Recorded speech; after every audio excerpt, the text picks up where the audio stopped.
Nico, le FC7 s'impose 3-1. Et comme j'ai noté sur ma page Facebook pour le résumé, j'ai vu un FC7 aux deux visages. Avec énormément de difficultés dans le dur en première période.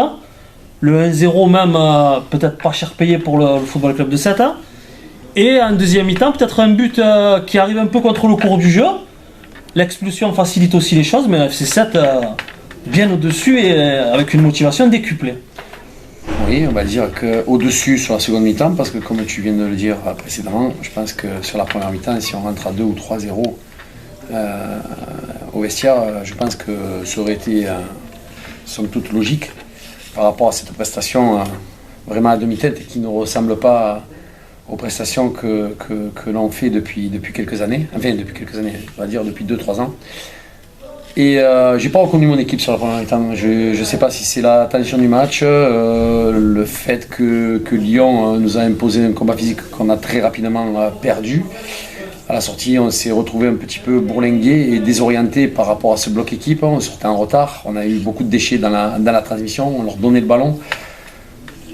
On n'a pas l'habitude de voir notre équipe aussi balancer de longs ballons et oublier les fondamentaux, c'est-à-dire de passer par les milieux de terrain. Et c'est ce qui s'est passé parce que quand une équipe est aux abois, c'est comme ça qu'elle procède. Et je pense qu'on a montré beaucoup de limites sur la première mi-temps. En deuxième mi-temps, force est de constater que l'équipe a changé de visage. On a changé tactiquement, bien entendu. Mais on est rentré avec beaucoup plus de détermination et beaucoup plus de volonté d'aller chercher l'égalisation. Est-ce que ça a été le déluge dans les vestiaires aussi? Est-ce que tu as crié sur les joueurs ou pas du tout? J'ai un peu remis les joueurs sur leurs responsabilités. Parce que, voilà, à un moment donné, comme je le disais précédemment, quand on porte le maillot vert et blanc, on n'a pas le droit de se faire bourlinguer, de se faire humilier de la sorte sur le terrain de Louis Michel. Donc il fallait absolument réagir. Et je pense que la réaction a été visible au niveau de la détermination et aussi au niveau technique. Parce qu'on a réussi beaucoup plus de choses, beaucoup plus d'enchaînements. On a perdu moins vite le ballon. On a, pour le coup, on est passé par les fondamentaux en respectant toutes les lignes de passe et on s'est projeté vers l'avant et en ayant les occasions.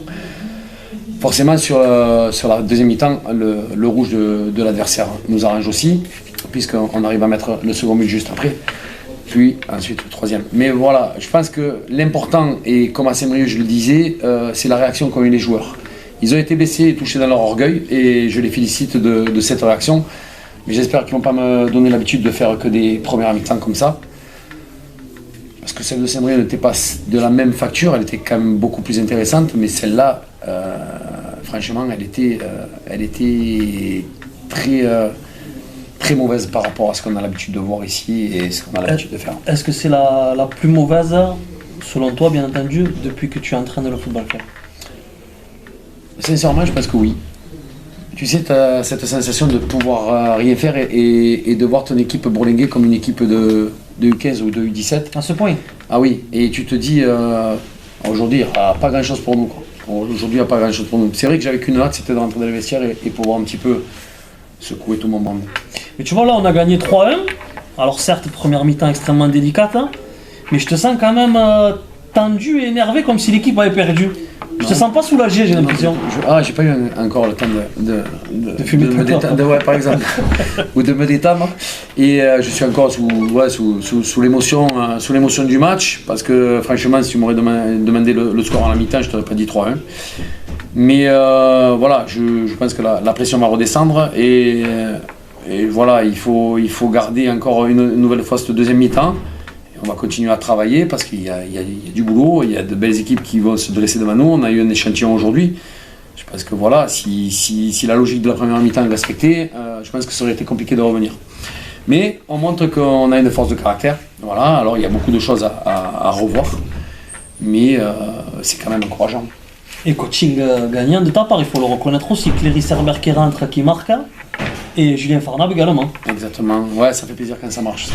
Après, des fois ça marche pas, mais c'est effectivement aujourd'hui, on a eu de la chance à ce niveau-là.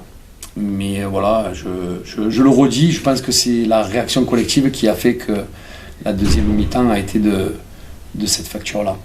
Et dernier mot avant de te laisser décompresser, on en a parlé là juste avant de prendre la caméra avec les confrères de Radio One. Quid de Alexandre Malingom, qui est avec l'équipe depuis un bon mois et demi déjà? Qu'est-ce qu'il en est alors? Mais on est un petit peu embêté avec son ancien club. Virton.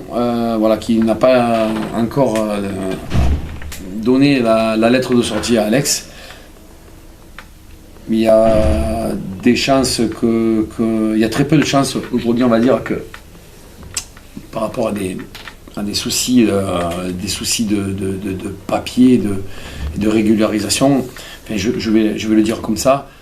Pour l'instant, j'ai bien peur que Alex ne puisse nous rejoindre pour pas faire prendre de risques au club du FC 7. Maintenant, j'aimerais que l'histoire se dénoue plutôt favorablement, parce que c'est un garçon qui nous apporterait beaucoup.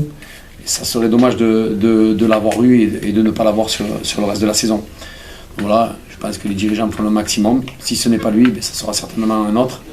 Aujourd'hui, voilà, le groupe a beaucoup changé. Donc, on s'adaptera, on essaiera de trouver quelqu'un qui ressemble à ce potentiel-là. En tout cas. Très bien. Nico, je te remercie et bonne cigarette. Merci.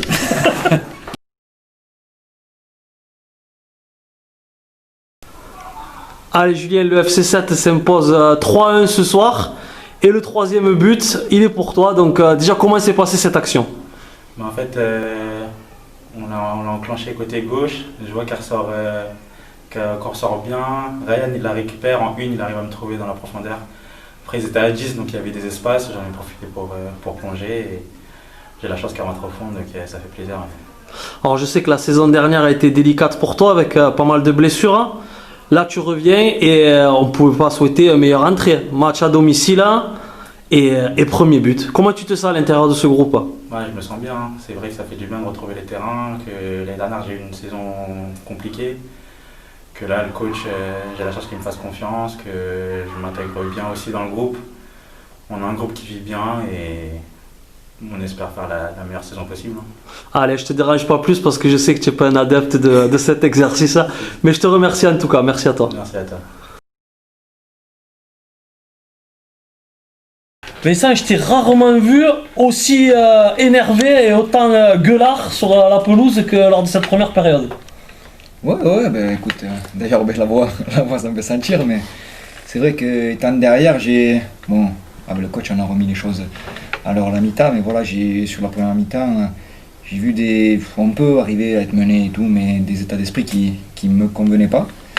Donc voilà, j'ai essayé de remobiliser les troupes, quoi, parce que si c'est mon rôle. Donc voilà, on a fait le nécessaire à la mi-temps, mais ouais, c'est vrai qu'en première mi-temps, je me suis dit, si on continue cet état d'esprit, on va pas aller bien loin, quoi. Tu te serais dit au retour des vestiaires que l'FC7 se serait imposé 3-1? Non, mais bon, tu vois, après, je l'ai vu la semaine passée, parce qu'on fait une première mi-temps timoré, et en deuxième mi-temps, on explose tout. Là, c'est pareil. Donc, à un moment donné, si on veut arriver à bien se maintenir dans ce championnat, il faut pas être réactif. Voilà, il faut pas être réactif, il faut être actif. Il n'y a aucune pression à avoir. Il faut que tout le monde le comprenne, ça, et se lâche, quoi, d'entrée. C'est pas parce qu'il faut pas attendre d'être mené au score, parce que une fois, ça va fonctionner, deux fois. Mais après, la troisième, quand on va prendre des grosses écuries, si on en prend deux, trois, ça risque d'être compliqué. Puis il y a beaucoup de matchs qui sont rapprochés là, qui vont arriver. C'est ça, tout à fait. C'était hyper important de prendre les points aujourd'hui, à domicile, parce que comme tu dis, là, tu enchaînes une série de 3 matchs. Donc voilà, quoi, à domicile, c'est là où il faut que tu sois intraitable, et à l'extérieur, essayer de gratter un maximum de points. Alors tu as fait tes 2 premiers matchs à ce niveau. Est-ce que déjà, au terme de ces 180 minutes, tu vois vraiment une grosse différence avec la Nationale 2? Et si oui, quelle est-elle ou quelles sont-elles ces différences? Bah, la plus grosse différence, en fait, c'est le souci du détail, quoi. Tu le vois, à chaque première mi-temps, un ballon dans le dos, les mecs, une opportunité, ça fait kin, quoi. C'est vraiment là la différence. Bon, après, dans la rapidité, c'est sûr que ça n'a rien à voir également, quoi. Mais voilà, quoi, c'est vraiment le détail qui va faire le marquage sur un corner, le ballon dans le dos, la bonne passe. C'est vraiment ce souci du détail, quoi. En national, plus tu montes, et après, voilà, plus le détail, la moindre occasion, la moindre faute que tu vas faire, tu vas le payer cash. Donc, c'est vraiment ça la différence, et la vitesse aussi. Et l'impact physique, non? L'impact physique aussi, ouais. C'est pas mal. Après, écoute, pour l'instant, moi, j'ai pas encore subi ça, mais non, tu sens qu'il y a des joueurs fort potentiel physique, donc, mais nous aussi, on a du physique, donc je sais que sur ce point-là, on va répondre. Mais après, voilà, c'est sur ces points-là où il faut qu'on s'améliore. Allez, ben Vincent, je te remercie et on se retrouve vendredi prochain, espérons, J'espère. pour la réception d'Annecy. Et normalement, il y a Anthony Le Talec en face, hein. L'ancien D'accord. buteur de Liverpool D'accord. et tout, il est à Annecy. Ouais. D'accord. Bon, il est pas, Ouais. il est pas titulaire, mais il joue quand S'ils même ont pas- quelques matchs. J'espère qu'ils seront là parce que j'ai vu qu'ils n'avaient pas joué par Ouais, rapport ouais, au Covid. Ouais. au Covid. Là, donc, écoute. C'est perturbant ça aussi ou pas?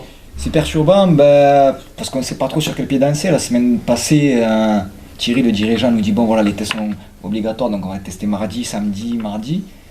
Jeudi, ils nous disent on a reçu un papier comme quoi plus rien n'est obligatoire. Donc bon, on avait fait les tests en prévention, on n'avait aucun cas. Là derrière, je vois Annecy, ils ont 4 cas, Bourg-en-Bresse, ils ont 9 cas. Donc c'est perturbant parce que tu sais pas. Si tu vas voilà. jouer forcément. Un jour c'est obligatoire, l'autre jour c'est pas obligatoire, donc tu sais pas sur quel pied danser.